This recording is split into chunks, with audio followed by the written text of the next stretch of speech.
Greetings everyone, this is Rock Spot coming right with my review of Ad Astra. So Ad Astra is it's a sci-fi movie that just came out about an astronaut sent to send a message to a deep space mission commanded by his father, which may be the source of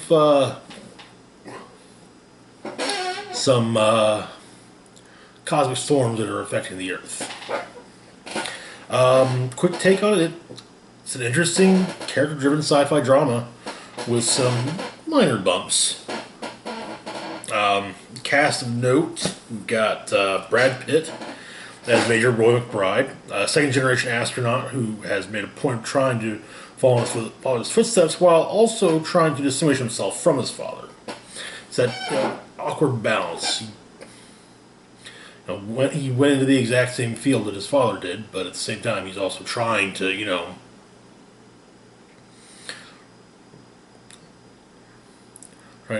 get out of his father's shadow.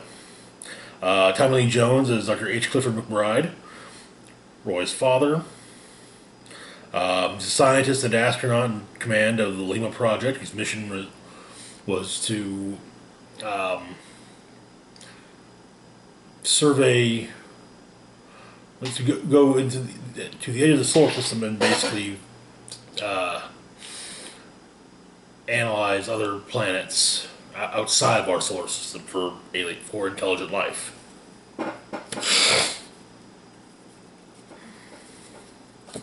Donald Sutherland plays Colonel Thomas Pruitt, who's an estranged friend of.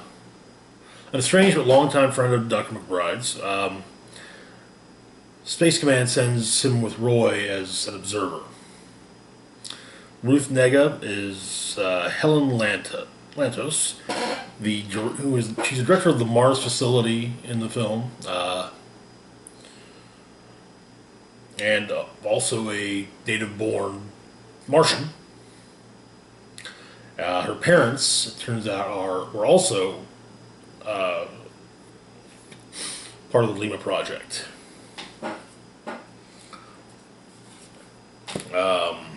So, the movie begins with Roy McBride on a something of a space station. It's an antenna, but it's actually built from a point on the surface straight up through the atmosphere. But a cosmic storm hits, causing massive damage to the antenna array, and he falls from low orbit. But he does have a parachute, so that helps. So afterwards, he is tapped by his superiors to send a message to his father, who they think was potentially responsible, as they think that the Lima Project and its antimatter drive is sort of responsible for the storms. So they want to send Roy, to Mars, the furthest out manned outpost, and have him send a message to his dad. The Lima Project, it was said that it left 29 years previously. And 16 years in,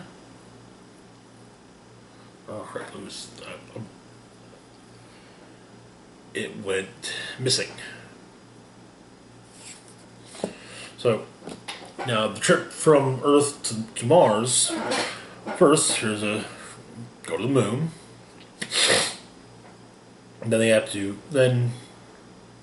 Colonel Pruitt, who turns out met Roy a few times when Roy was a child, before had a falling out with Dr. McBride.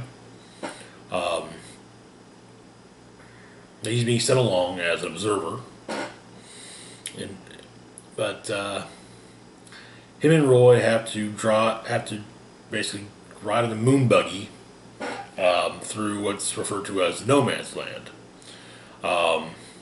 which is actually something of a war zone, and it's actually really, I thought it was a really well done action sequence. It's shown in the part of it's shown in the trailers with the moon buggies and gunfire. Yeah. So they arrive at the launch facility, but for health reasons, Pruitt is forced to stay behind. But before Roy leaves, Pruitt gives Roy a secret message from Space Command, which Roy views on the way to Mars. Two things of note happened before the rocket landed on Mars. One, they answered a mayday from a Norwegian station, and things go a little haywire there. And then, as you're entering orbit, another surge hits, and the crew ends up having to manually right the descension angle of the shuttle, as opposed to letting the computer handle it. But they manage to land safely, and then Roy records two separate messages to his father. The first one being the script he was given. The second one just says what he feels. After the second one is sent, the plan is then set into motion for what to do to prevent further phenomena.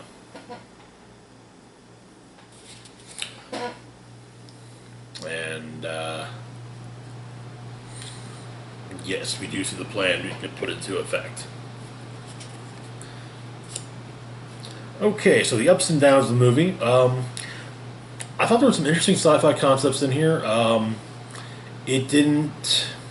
Well, this is very much a more intellectual science fiction film than others. It didn't, but not to the point where where you have to have degrees in at least one hard science field to understand things. It doesn't go completely into how things work. Just okay, yes, we've got this now.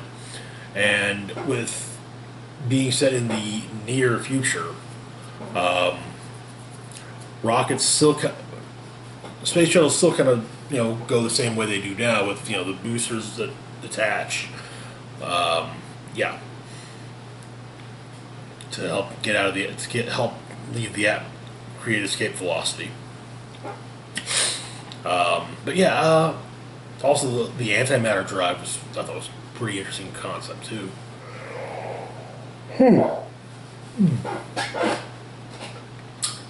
Let's see, we have a really good core cast. Brad Pitt, Tommy Lee Jones, Donald Sutherland, and Ruth Negga are all great in their roles. The supporting cast is nothing special. For the few scenes she's in, Liv Tyler's good. The film was actually really well shot and also well paced. It didn't feel like it was shorter than it was. It was kind of the kind of thing where I thought, okay, it was probably about 2 hours or so. That's about right. There are a few action scenes in the movie, even though I did call it a drama. There are a few action scenes, but they're really well done, and they are set. They're sprinkled in just right.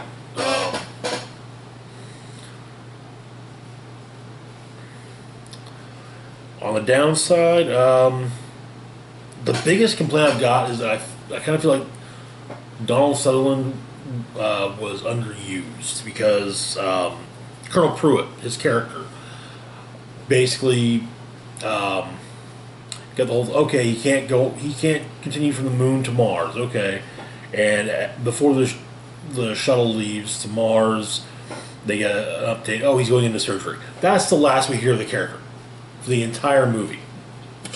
No one says, "Oh, by the way, Colonel Pruitt's surgery went well. He's being sent. He'll be sent back to Earth after a recovery period."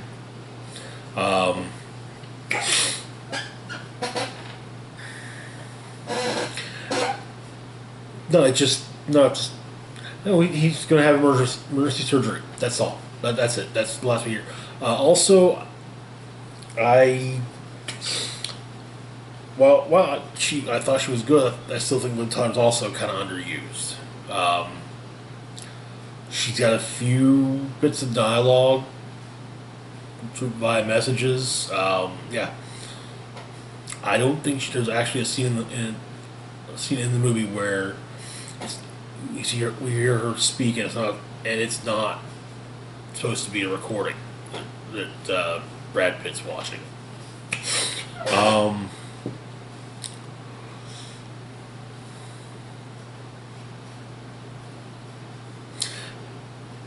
Another plus, and also the isolation of space travel is something that I thought was well done. But yeah, and I kind of feel like there were some bumps with the supporting cast being just kind of bland.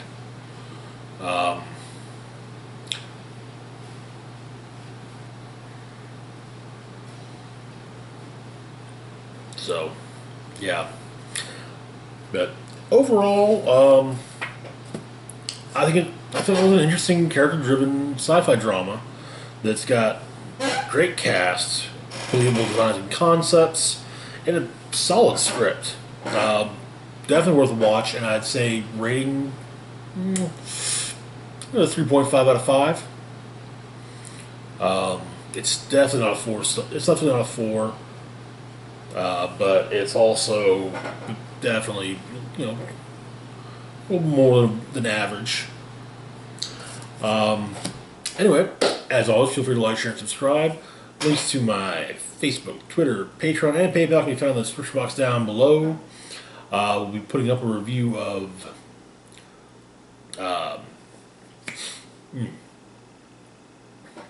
Rambo Last Blood